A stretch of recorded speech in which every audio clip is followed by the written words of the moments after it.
이 말씀이 은혜와 축복의 말씀 되기를 바랍니다. 마태복음 1장을 보면 예수님의 족보에 대한 내용이 여러분 쭉 기록이 되어 있습니다. 아브라함이 이삭을 낳고 이삭은 야곱을 낳고 하다가 16절 말씀에 가면은 마리아에게서 그리스도라 칭하는 예수가 나셨다라고 기록이 됐는데, 여러분 그 족보에 나오는 이름 한 사람 한 사람은 참으로 귀한 이름입니다. 여러분 특별히 유대인들은 족보를 귀하게 여기는데 지금도 어느 지파에 속한 누구다 하면은 다 알아줍니다. 족보는 여러분 그 집안의 역사요 보물입니다. 그 집안의 역사요 보물이기 때문에 그 족보책에 자기 이름이 기록이 되어 있으면 자랑스럽고, 그래서 그 책을 귀하게 여기잖아요. 우리나라도 족보를 소중하게 여기는 나라 중에 한 나라예요. 성시마다 여러분 다 족보책이 있습니다.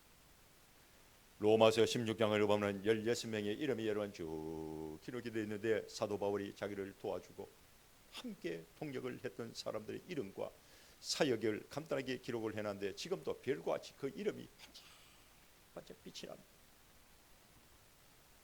예수 믿는 사람들 족보책이 뭐가 필요하냐라고 말하지만, 여러분 우리도 영적인 족보책을 다 가지고 있습니다. 요한계시록 13장을 읽어보면 생명책이 나오는데, 그 생명책이 바로 영적인 족보책. 생명책에 내 이름이 기록되어 있다는 것은 여러분 감사한 일이고 자랑스러운 일이고 그 복입니다. 복이. 여러분 나는 죄인입니다. 나는 아무런 공로가 없습니다. 나는 부족합니다. 나는 아무것도 아니에요. 그런데 예수님을 나의 구주로 믿는 믿음 하나로 생명책에 내 이름이 기록되어 있고, 그 기록되어 있는 사실 때문에 내가 천국에 가서 영생을 누릴 수 있다 라고 생각을 해보세요. 얼마나 감사한 일입니다. 오늘 이 자리에 모인 저와 여러분들의 이름이 생명책에 기록이 되어 있는데 감사하게 생각을 해야 됩니다. 자랑스럽게 여러분 생각하시기를 주님을 축원합니다. 구약시대 때는 이스라엘 백성들이 하나님의 법궤를, 지성소를, 하나님의 성전을 귀하게 여겼듯이, 오늘 이 시대 신약시대를 살아가는 저와 여러분들은 생명책을 귀하게 여기다. 왜 귀하게 여겨야 됩니까? 생명책은 억만금을 줘도 돈을 주고 살 수가 없습니다. 온 세상을 다스리는 권력을 가지고 있다 할지라도 그 생명책을 빼앗아갈 수가 없습니다. 날고 뛰는 재주를 가진 도둑놈이라 할지라도 훔쳐갈 수가 없고, 생명책은 복사도 안 되고 조작도 여러분 할 수가 없습니다. 생명책은 이 세상에 있는 책이 아닙니다. 하나님이 기록한 책이고 하나님만이 가지고 있는 책이 생명책. 생명책이 얼마나 귀한 책인지 여러분 알려면 마태복음 1장에 나오는 예수님의 족보에 대하여 알아야 되고, 그 다음에 다말이라는 이 여자에 대한 신앙에 대해서 알아야 돼요. 마태복음 1장 2절 말씀을 읽어보면 아브라함이 이삭을 낳고 이삭은 야곱을 낳았다 라고 기록이 됐는데, 야곱의 아들은 여러분 12명입니다. 첫째 아들이 르우벤, 둘째 아들 레위, 시몬, 셋째 아들 레위, 그 다음에 넷째 아들 유다입니다. 그리고 11번째 아들이 요셉. 요셉이 여러분 어떤 아들입니까? 요셉 어릴 때부터 아버지의 사랑을 많이 받았던 아들입니다. 얼마나 사랑을 많이 받았든지 아버지 야곱이 채색 옷을 지어가지고 요셉에게 입혔습니다. 요셉은 야곱이 가장 사랑했던 라헬의 아들입니다. 아버지 야곱도 요셉을 사랑했지만 하나님도 요셉을 너무너무 사랑했습니다. 얼마나 사랑했는지 요셉이 가는 곳마다 하나님이 함께했습니다. 요셉이 흐름을 당하면 돕는 사람을 붙여주고 또 때를 따라 돕는 은혜를 하나님께서 주셨습니다. 요셉은 기도의 사람입니다. 요셉이 기도할 때마다 하나님이 기도에 열매를 주셨는데, 손으로 하는 일들마다 하나님께서 요셉의 삶을 참으로 복되게 했습니다. 애굽의 노예로 팔려가지만 하나님이 요셉을 긍휼히 여기사 복을 주셨는데 애굽의 총리가 되는 복을 주셨습니다. 요셉은 효자입니다. 효자. 아버지 야곱을 고센 땅으로 모시고 와서 노년에 여러분 편하게 살도록 그렇게 모셨습니다. 요셉의 신앙을 보면 예수님의 그림자를 보는 것 같습니다. 구약의 예수님은 요셉. 그래서 많은 사람들이 신앙생활 때에 천국에 가면은 요셉을 한번 보고 싶다, 그런 소원을 가지고 기도하는 사람들이 참 많습니다. 요셉은 믿음의 사람입니다. 애굽의 총리가 되었을 때에 하나님이 왜 자기를 애굽 땅으로 보내서 총리로 세웠는지 하나님의 뜻을 정확하게 알고 있었습니다. 요셉이 죽을 때에 이런 유언을 합니다. 언젠가 하나님이 당신들 찾아온다. 그때 내 뼈를 추스려 가지고 가나안 땅에 가서 세겜 땅에 묻어달라고 그렇게 유언을 합니다. 반드시 하나님이 찾아오신다. 모세가 이걸 기억을 하고 출애굽할 때에 요셉의 뼈를 어깨에 메고 함께 출애굽을 합니다. 그리고 여호수아 장군이 가나안 땅 세겜에 가서 그 요셉의 뼈를 묻어주는 거예요. 요셉이 죽고 난 뒤에 350년 후에 일어난 사건입니다. 그러니 요셉이 얼마나 믿음의 사람인지 몰라요. 요셉은 사랑의 사람입니다. 형들이 자기를 애굽의 노예를 팔았지만은 요셉은 나중에 다 용서를 했습니다. 분노와 정오심을 가지고 복수를 하는 것이 아니라 눈물로 용서를 했습니다. 요셉의 삶을 보면 참으로 아름답고 위대하죠. 성경을 읽어보면 요셉이 걸어간 신앙의 발자취를 여러분 따라갈 만한 인물이 없습니다. 요셉 같은 인물이 없습니다. 그렇다면 당연히 믿음의 계대가 아브라함, 이삭, 야곱, 요셉으로 이어져야 되는데 유다로 이어져. 유다. 예수님은 유다의 후손으로 이 땅에 오셨습니다. 아브라함, 이삭, 야곱으로 이어지는 믿음의 계대가 왜 요셉으로 이어지지 않고 유다로 이어졌을까요? 여러분, 야곱의 첫째 아들 르우벤은 서모와 간통을 했습니다.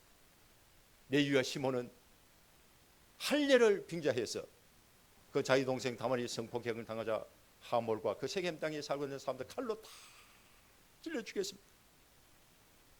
11번째 아들 요셉은 어릴 때부터 믿음이 좋고 하나님의 사랑을 많이 받고 또 애굽의 총리가 되었지만은 애굽의 총리가 되었을 때에 요셉은 이름을 개명합니다. 사브낫 바네아. 그리고 오늘 제사장 보디베라의 이 딸 아스낫과 결혼을 합니다. 여러분, 제사장은 애굽의 신을 섬기는 사람이에요. 애굽의 우상을 섬기는 제사장의 그 딸을 통하여 믿음의 계대를 이어갈 수는 없잖아요. 요셉은 야곱의 유기의 장자가 되어서 그의 아들 에브라임과 므낫세 두 지파의 재산 땅을 받아 분배를 받았지만은 영적인 장자는 유다입니다. 그래서 예수님은 영적인 장자 유다의 후손으로 이 땅에 오신 거예요. 아무리 하나님의 사랑을 많이 받고 아무리 기도의 사람이고 아무리 믿음의 사람이라 할지라도 애굽 우상을 섬기는 그 제사장의 딸과 결혼해서 그 아들을 통하여 믿음의 계대를 이어갈 수는 없다는 거예요. 여러분, 믿음의 조상 아브라함, 이삭, 야곱, 유다까지는 이해가 됩니다. 그런데 문제는 다말이. 마태복음 1장 3절 말씀을 읽어보면 유다는 다말에게서 베레스와 헤스론을 낳았다라고 기록했는데 다말은 누구냐? 유다의 며느리. 며느리가 어떻게 시아버지와 정을 통해 가지고 상둥이 아들을 낳고 믿음의 계대를 이어가고 예수님의 족보에 올라갈 수가 있었을까? 참 이해가 되지 않습니다. 그런데 다말의 신앙을 보면 이해가 돼요. 그래서 오늘은 예수님의 족보에 이름을 올린 다말의 신앙에 대하여 생각을 해보고 은혜를 나눌 건데, 첫째, 다말은 자기 자신을 귀한 존재로 얘기했습니다. 귀한 존재로 얘기했습니다. 창세기 38장을 읽어보면 다말은 참으로 불쌍한 여자입니다. 여러분, 유다의 큰아들 엘과 결혼을 했는데 유다의 큰아들 엘이 얼마나 악한지 어떻게 보면 사람이 아니에요. 그 하나님이 죽여. 아이고, 제가 이렇게 말하면 목사님 보지도 않으면서 어떻게 그렇게 사람을 평가합니까? 라고 말할 수가 있는데 성경을 읽어보면 알 수가 있습니다. 7절 말씀을 읽어보면 유다의 장자 엘이 여호와 보시기에 악함으로 여호와께서 죽이신지라 라고 기록했는데 사람이 얼마나 악했으면 하나님이 여러분 죽였겠습니까? 악한 행위에 대해서는 여러분 구체적으로 성경에 기록이 되어 있지 않지만 대충 짐작이 가잖아요. 얼마나 악했을까? 맨날 술이나 먹고 깽판 치고 멱살 잡고 동네 사람들과 싸움질박질하고 자기 부인을 두들겨 패고 일은 안 하고 도박이나 하고 뭐 불보듯 뻔하겠죠. 하나님이 보실 때에 유다의 장자 애를 이렇게 놔둬서는 안 되겠구나 라는 판단이 있었기 때문에 하나님이 일찍 데리고 가버리고, 다말이 이런 남자와 결혼을 했으니 결혼 생활에 여러분 얼마나 힘이 들었겠습니까? 날마다 하나님을 찾고 울어야 됩니다. 눈물이 없이는 하루도 울지 아니하고는 살아갈 수가 없는 여자예요. 하나님이 자기 남편을 데리고 가베를 쓰니까 과부가 되었습니다. 과부의 생활도 참으로 힘들고 비참한 거예요. 먹고 사는 것도 문제지만 답답해서 살 수가 없습니다. 세상에 낙이 없잖아요. 시아버지 유다가 봤을 때 얼마나 마음이 착했는지, 그래서 둘째 아들 오난을 자기 형수에게, 자기 며느리 다말한테 보내가지고 자식을 낳게 하고 그 자식을 의지하고 살아가라고 그렇게 했는데, 둘째 아들 오난이 자기 아들이 될 수가 없다는 사실을 알고 땅에다가 설정을 했습니다. 10절 말씀을 읽어보면 그 일이 여호와 보시기에 악함으로 그도 죽었다 라고 하나님이 죽입니다. 둘째 아들 오난도 죽었습니다. 유다가 속으로 생각합니다. 큰일 났구나. 이제 아들 하나 해봐야 셋째 아들 셀라가 남았는데 이 아이는 어린데, 만약에 둘째 형처럼 오난처럼 그렇게 했다가는 하나님이 또 이 셀라까지 죽이겠구나 라는 생각이 드는 거예요. 그래서 다말을 불러서, 며느리를 불러가지고 얘야 안 되겠다. 셀라가 아직 어리니까 장성할 때까지 기다려야 된다. 그러니 너는 지금 친정에 좀 가 있으라고 그렇게 말을 합니다. 어떻게 보면 시아버지가 며느리를 친정에 쫓아버린 거예요. 11절 하반절 말씀을 읽어보면 다말이 가서 그의 아버지 집에 있은지라 라고 기록이 되는데 참으로 비참한 인생이 되었습니다. 다말은 동네 사람들이요 친정으로 오니까 다 나와가지고 구경합니다. 창피합니다. 멸시합니다. 조롱합니다. 다른데 또 시집을 갈 수가 없어요. 마음에 무슨 기쁨이 있겠습니까? 무슨 낙이 있겠습니까? 사는 게 여러분 지옥입니다. 그러나 다말은 희망을 잃지 않고 기도를 했습니다. 하나님 맞죠? 기도하는 사랑하는 성도들은 우리도 마찬가지입니다. 우리가 이 세상 살아갈 때 어려운 일을 당할 때가 많이 있습니다. 고난을 당할 때가 있습니다. 문제가 생길 때가 있습니다. 무슨 일을 했을 때에 실패할 때가 많이 있습니다. 중요한 것은 여러분 그 어려운 일이나 고난이나 문제나 실패가 내 인생을 집어삼킬 수가 없고 나란 이 존재를 비참하게 만들 수 없다는 사실을 여러분 알아야 돼요. 어떤 상황에 처한다 할지라도 여러분 내 자신을 나란 존재를 가치 있게 존귀하게 생각하십시오. 내 안에 있는 이 자존감이 무너지면 모든 게 끝이에요. 그러나 세상 살아갈 때 아무리 어려운 고난과 어려움과 역경이 밀려온다 할지라도 내가 실패를 한다 할지라도 내 안에 있는 이 자존감이 살아있다면 그 사람 희망이 있습니다. 그 자존감을 누가 높여주냐? 하나님이 높여주는데 내 마음속에 믿음, 성령, 은혜. 성경을 읽어보면 12년 동안 혈류병을 앓았던 여자가 나오는데 건강 때문에 얼마나 많은 고난과 고통을 당했습니까? 가지고 있던 재산 다 날렸습니다. 그런데 갈수록 병이 악화되었습니다. 그런데 중요한 것은 여러분 혈류병이라는 그 질병이 그 여자의 믿음을 이기지 못하고 그 여자가 가지고 있는 생각을 이기지 못하고 그 마음속에 있는 소망을 무너뜨리지 못하고, 여러분 내 인생의 고난의 파도가 아무리 크다 할지라도 하나님이 창조한 나라는 이 존재 가치보다 더 크지 못하고 내 인생의 환경이 아무리 열악하다 할지라도 내 안에 있는 믿음을 이기지 못하고 고난의 파도가 밀려고 내 삶 가운데 절망이 찾아온다 할지라도 내 안에 있는 이 자존감을 무너뜨리지는 못해. 다말이 얼마나 불쌍한 사람입니까? 과부입니다. 친정에 가 있습니다. 낙이 없습니다. 희망이 없습니다. 그런데 이 다말은 낙심하지 않고 자존감을 무너뜨리지 않고 하나님 사랑하는 믿음을 가지고 기도하고 기다릴 거예요. 두 번째 믿음의 생각, 성령의 생각을 여러분 꼭 하십시오. 따라합니다. 믿음의 생각, 성령의 생각을 하자. 우리가 잘 아는 소경 거짓 받으며 오는 여러분 불쌍한 인생이 있습니다. 그런데 예수님이 지나가는 소문을 듣고 다윗의 자손이여 나를 불쌍히 여기달라고 소리를 질렀습니다. 그 소리가 예수님 귀에 들리고 예수님의 발걸음을 멈추게 했습니다. 여러분 예수님이 소경거지 바디메를 보고 내 믿음이 너를 구원하였다. 건강하게 될지어다. 라고 말씀하자 소경까지 받으며 눈이 번쩍 떴습니다. 여러분, 앞을 보지 못한다고 해서 그 사람의 가치가 소멸이 되는 것은 아닙니다. 생각을 사라지게 만들 수 있는 것도 여러분 아닙니다. 살다 보면 누구든지 어려운 일을 당할 수가 있죠. 문제가 있습니다. 중요한 것은 그 문제를 어떻게 극복할 것인가, 어떻게 이 문제를 내가 이겨낼 것인가 깊이 생각을 해야 되는데, 그 생각이 믿음의 생각, 성령의 생각이 되어야 된다는 거예요. 오늘 본문 말씀을 읽어보면 다말의 인생이 참으로 서글프고 여러분 절망적입니다. 그런데 다말은 자기의 그 비참한 현실을 이기고 극복합니다. 어떻게 그 비참한 현실을 이기고 극복하느냐? 믿음의 생각, 성령의 생각을 가지고 이기고 극복합니다. 다말은 과부가 돼서 친정집으로 쫓겨났지만은 끝까지 희망의 줄, 소망의 줄, 믿음의 줄을 놓지 않고 하나님을 찾고 하나님 앞에 기도를 했습니다. 하나님, 저는 어떻게 하면 좋겠습니까? 하나님, 저는 어떻게 해야 됩니까? 라고 기도를 했습니다. 여러분, 야곱은 나이가 많습니다. 큰아들 르우벤은 서모와 간통을 했습니다. 레위와 시몬은 사람을 죽인 살인자입니다.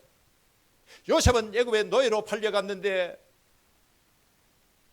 짐승이 물어뜯겨 가지고 죽었다라고 다 생각을 하고 있습니다. 아버지도 형제들도. 믿음의 조상 아브라함, 이삭, 야곱으로 내려오는 그 믿음의 집안이 여러분 풍지박산이 났습니다. 큰아들은 서모와 간통하고 둘째, 셋째 아들은 살인자가 되고, 요셉은 애굽의 노예로 팔려갔는지 모르고 죽었는지 생사를 알 수가 없고 풍지박산이 났는데, 이런 상황 속에서 다말이 기도합니다.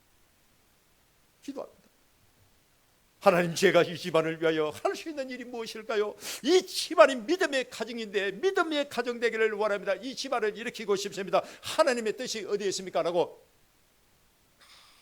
저는 기도합니다. 하나님, 부족한 이 여종을 상해 주시 눈물로 기도합니다. 여러분, 중요한 것은 다말이 기도할 때에 믿음의 생각, 성령의 생각을 붙잡고 기도를 했다는 거예요. 다말의 삶을 보면 비참합니다. 희망이 없습니다. 그러나 야곱의 혈족 70명 가운데 믿음은 1등이에요. 다말이 최고입니다. 여러분, 다말이 육신의 생각을 붙잡고 기도를 했다면 하나님, 돈 많고 마음씨 좋은 남자 만나가지고 재혼하게 해달라고 기도를 했겠지요. 그런데 다말은 그런 기도, 육신의 생각을 가지고 기도하지 않습니다. 믿음의 생각, 성령의 생각을 붙잡고 기도를 했습니다. 12절 이후의 말씀을 읽어보면 시아버지 유다가 아둘람에 살고 있는 친구 히라와 함께 뒷날에 올라와서 양털을 깎았는데 그 소식을 다말이 듣게 됩니다. 다말이 이 소식을 듣고요, 과부가 입고 있는 이 옷을, 의복을 벗어버리고 딥나길 곁에 있는 에나임 문에 앉아 있었는데, 유다가 창녀인 줄 알고, 며느리인데 창녀인 줄 알고 하룻밤 같이 자자고 그렇게 얘기합니다.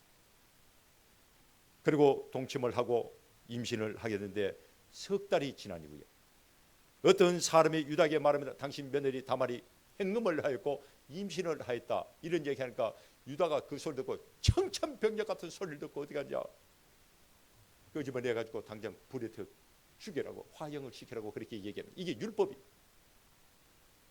다말이 끌려나가면서 도장과 끈과 지팡이를 보여주면서 이 주인으로 말미암아 내가 임신을 하였습니다 하고 고함을 지르는데, 유다가 이 사실을 알고 다말 이 며느리가 나보다 더 옳도다라고 그렇게 얘기합니다. 왜?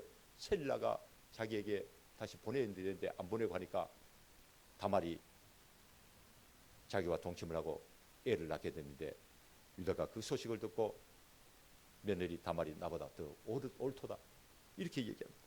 여러분, 어떻게 친정집으로 쫓겨난 며느리가 창녀로 변장을 하고 시아버지와 동침을 하고 임신을 하고 아들을 낳고 또 예수님의 족보에 그 이름을 올릴 수가 있습니까? 있을 수 없는 일이죠. 그런데 이런 모든 사건이 다말이 믿음의 생각, 성령의 생각을 붙잡고 기도하는 가운데 일어났고 하나님의 뜻 가운데 일어났다는 사실이. 다말이 없었다면 믿음의 조상 아브라함과 이삭과 야곱과 유다로 이어지는 믿음의 계대는 여러분 없습니다. 아브라함의 가문은 끝난 거예요. 어떻게 보면 생명책에 그 이름이 기록되어지는 것을 유일한 소망으로 삼고 살았던 여자가 다말이, 믿음으로 유다의 집안을 일으키고 살린 여자가 다말이, 성령의 생각, 믿음의 생각으로 자기의 인생을 아름답게 멋지게 반전을 시킨 여자가 다말이. 여러분 세상 살아갈 때 어려움을 당할 때가 자리요, 육신의 생각을 버리고 성령의 생각, 믿음의 생각을 붙잡고 기도하시오. 그럼 역사와 기적이 일어나요. 이게 중요해요. 예수님도 마찬가지입니다. 여러분 요셉과 마리아가 호적하러 베들레헴 갔다가 마구간에서 아들을 낳고 말구이에 아들 누였는데 그 아들이 여러분 하나님의 아들 예수 그리스도입니다. 동방박사들이 별을 보고 예루살렘에 왔다가 헤롯 왕이 아기에 대하여 자세히 묻고 찾거든 나에게 알려달라고 그렇게 얘기를 합니다. 동방박사들이 아기 예수님께 경배를 하고 황금과 유황과 몰약을 드는데 꿈에 헤롯 대왕에 가지 말라고 그렇게 합니다. 그래서 다른 길로 자기 나라로 돌아갔는데 헤롯 대왕이 이 사실을 하고 2살 난 사내 아이들 다 칼로 다 죽입니다. 그때 주의 사자가 요셉에게 나타나가지고 애굽으로 빨리 도망을 가라고 그렇게 말씀합니다. 그 요셉과 마리아가 아기 예수님을 품에 안고 애굽으로 도망을 갔죠. 헤롯 대왕이 죽고 난 이후에 주의 사자가 나타나가지고 이제 찾는 사람 다 죽었으니까 이스라엘 땅으로 들어가라고 그렇게 말씀해요. 이스라엘 땅으로 들어가지만은 헤롯 대왕의 아들 아킬라오가 여러 번 통치를 하고 있기 때문에 그 아들도 포악한 폭거리 무섭자리예요. 들어갈 수가 없는 거예요. 그래서 주의 사자가 지시하는데 나사렛이라는 동네 가지고 여러 번 살았습니다. 예수님은 나사렛이라는 그 동네에서 어린 시절을 보내고 30년 동안 살았어요. 이제 때가 되어서 요단강에서 세례를 받고 예수님의 공생의 사역을 감당하는데 어디로 가느냐? 마태복음 4장 13절 말씀을 읽어보면 예수님이 나사렛을 떠나야 됩니다. 어디로 떠나야 되느냐? 스불론과 납달리 지경 해변에 있는 가버나움으로 가야 됩니다. 거기에 가서 예수님이 살아요. 여러분 예수님이 왜 30년 동안 살았던 그 나사렛이라는 동네를 떠나 가버나움을 갔느냐? 이게 믿음의 생각, 성령의 생각입니다. 나사렛에는 공생의 사역을 시작할 수가 없어요. 가버나움으로 가야 됩니다. 왜 예수님은 나사렛 동네에서 공생의 사역을 시작할 수가 없느냐? 왜 가버나움으로 가야 되느냐? 이사야 9장 1절 말씀에 해답이 있습니다. 이사야 9장 1절 말씀을 읽어보면 전에 고통을 받던 자들에게는 흑암이 없으리로다. 옛적에는 여호와께서 스불론 땅과 납달리 땅이 멸시를 당하게 하이나리 후에는 해변길과 요단 저쪽 이방의 갈 일을 영원하게 하셨다. 흑암에 행하던 백성이 큰 빛을 보았고 사망의 그늘에 앉아 거주하는 자에게 빛이 비치었도다라고 했는데 예수님이 나사렛에서 가버나움으로 간 것은 이사야 9장 1절 말씀의 성취입니다. 이게 성령의 생각이에요. 예수님도 나이 30대에서 공생의 사역을 감당할 때에 성령의 생각, 믿음의 생각을 가지고 나사렛이라는 동네에서 가버나움 땅으로 이사를 가는데 그 가버나움 땅에 왜 가느냐? 이사야 9장 1절 말씀의 성취. 여러분 육신의 생각이 아무리 좋아도 믿음의 생각, 성령의 생각, 하나님의 지혜를 이기지 못합니다. 성령의 생각을 이기지 못합니다. 하나님의 계획, 하나님의 뜻을 막지를 못. 아무리 어려운 상황에 우리가 처한다 하더라도 믿음의 생각, 성령의 생각으로 여러분 기도하고 성리하시기를 주님으로 축원합니다. 다말이 얼마나 비참한 인생이고 불쌍한 인생입니까? 친정집으로 쫓겨났습니다. 그런데 과부의 의복을 벗어버리고 창의 옷을 입고 시아버지와 정을 통한 아들을 낳고 이런 모든 것들이 다 하나님의 은혜 가운데 하나님의 뜻 가운데에 하나님의 뜻에 의해서 다 이루어졌는데 그게 성령의 생각, 믿음의 생각이다. 세 번째, 기다려야 됩니다. 모든 것이 여러분 다 때가 있습니다. 여러분 우리가 세상 살아갈 때를 아는 것도 중요하지만 때를 기다리는 것이 더 중요합니다. 다말은 남편도 죽고 오난도 죽고 친정집으로 쫓겨나고 비참한 신세가 되었습니다. 여러분, 친정에 쫓겨나지만은 하나님을 향한 믿음은 잃지 않았습니다. 다만은 하나님께 기도했습니다. 육신의 생각은 버리고 믿음의 생각, 성령의 생각을 붙잡고 기도합니다. 하나님 응답을 받았습니다. 그리고 기다렸습니다. 12절 말씀을 읽어보면 얼마 후에 유다의 아내가 죽었다라고 기록이 됐는데 시어머니가 죽었습니다. 이게 중요합니다. 여러분, 다말의 믿음으로 성령의 생각을 붙잡고 기도할 때에 하나님으로부터 응답을 받았습니다. 그러나 기다려야 돼요. 하나님의 때를 기다려야 됩니다. 하나님이 일하실 때까지 기다려야 됩니다. 모든 환경을 하나님이 만들어갈 때까지 기다려야 됩니다. 다말은 유다의 아내가 죽을 때까지, 시어머니가 죽을 때까지 기다려야 됩니다. 응답을 받았어도 기다려야 됩니다. 그리고 유다가 자기가 지금 살고 있는 친정집이 있는 동네에 올 때까지 기다리고 있어야 됩니다. 여러분, 만약에 시어머니가 버젓이 살아있는데 다말이 하나님의 응답을 받았다 해서 시아버지하고 정을 통해 가지고 임신을 하고 아들을 낳게 되면 어떻게 되겠습니까? 그 집안이 어떻게 되겠어요? 기다려야 됩니다. 24절 말씀을 읽어보면 다말이 임신을 했는데 기다려야 됩니다. 3개월이 될 때까지 기다려야 됩니다. 만약에 임신하자마자 좋아가지고 자기 시아버지한테 내가 임신을 했습니다, 그러니 어쩌고저쩌고 이렇게 얘기하면요, 시아버지 유다가 창피해서 자기의 잘못을 숨기기 위하여 아기를 몰래 유산시킵니다. 며느리를 죽일 수가 있어요. 그런데 임신한 지 석 달이 지나면 어떻게 할 수가 없습니다. 애가 그 안에서 이미 형체를 갖추잖아요. 여러분, 기도의 응답을 받았을 때에 서두르지 말고 조금만 더 기다려 보십시오. 하나님이 일을 하실 때까지 조금만 더 기다리십시오. 성급하게 서두르면 실패합니다. 다른 사람들이 시기 질투합니다. 기다려야 돼요. 하나님이 일을 하실 때까지 기다려야 돼요. 기다리는 사람이 승리합니다. 여러분, 기다릴 때에 아픔이 있습니다. 고통이 있습니다. 아픔이 있고 고통이 있기 때문에 가치가 있다는 것을 알아야 됩니다. 다말은 결국 승리자가 되었습니다. 그 비참한 인생이 결국 승리자가 됐고 예수님이 족보에 자기 이름을 올렸습니다. 29절 말씀을 읽어보면 베레스가 나오는데, 이 베레스가 다말이 낳은 상둥이 아들 중에 큰 아들 이 베레스가 유다 지파의 우두머리가 되고 지도자가 되고 다윗의 조상이 되고 예수 그리스도의 조상이 되었습니다. 예수님이 이 땅에 오실 때에 많은 사람들이 유다의 후손으로 예수님이 이 땅에 오셨지만은 다말의 아들, 큰아들 베레스가 예수 그리스도의 궁극적 조상. 여러분, 오늘 본문 말씀 창세기 38장을 읽으면 참 마음이 무겁습니다. 무거워요. 뭐 이런 내용이 있나? 뭐 이런 내용을 성경에 기록을 했는가? 마음이 무거워요.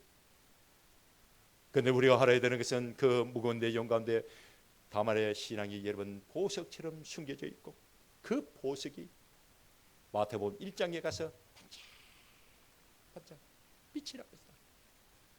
우리의 신앙도 마찬가지입니다. 우리의 믿음도 마찬가지.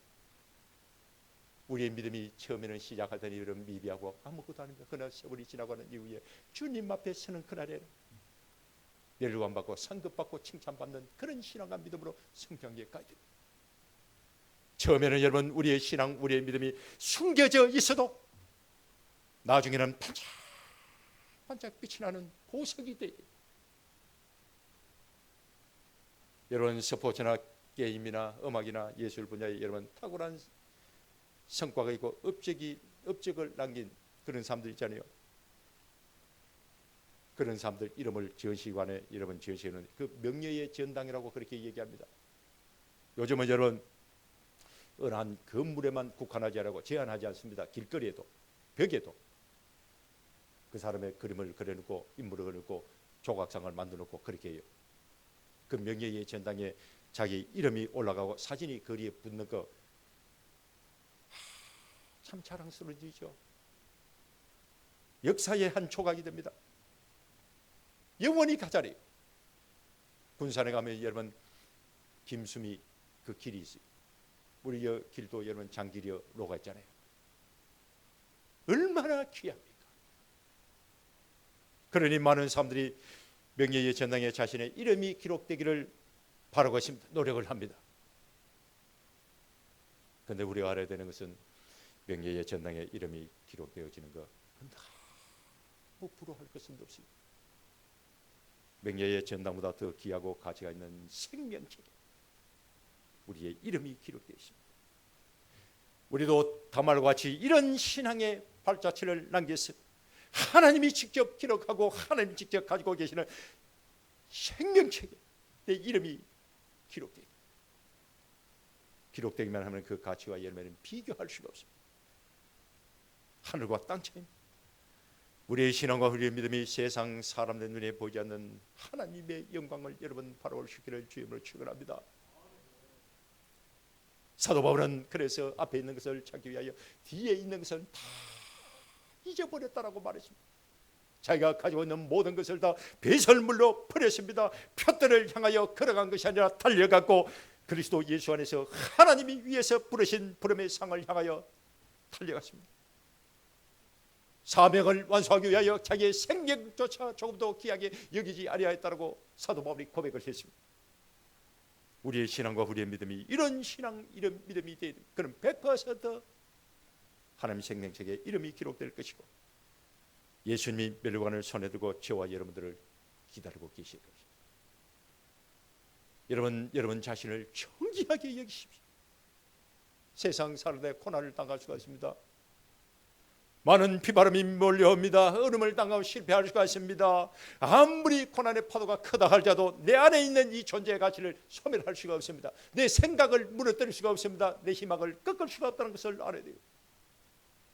얼음을 당했을 때 육신의 생각을 다 내려놓고 성령의 생각, 믿음의 생각을 붙잡고 기도하십시오. 하나님이 응답이 있을 때까지 기다리십시오. 하나님의 응답을 받았다 할지라도 하나님이 일을 하실 때까지 기다려야 됩니다. 그렇게 결국 우리는 승자가 될 것입니다. 사랑하는 성도 여러분, 주님 앞에 가는 그날까지 타말과 같이 내 이름이 생명책에 기록되어 있다는 이 사실이 믿어지고 주님 앞에 서는 그날에 멸류관 받는 신앙이 되고 오고 가는 모든 세대에 별과 같이 반짝반짝 빛나는 이런 신앙으로 세임을 받고 복을 받으시기를 주님을 축원합니다. 기도하겠습니다.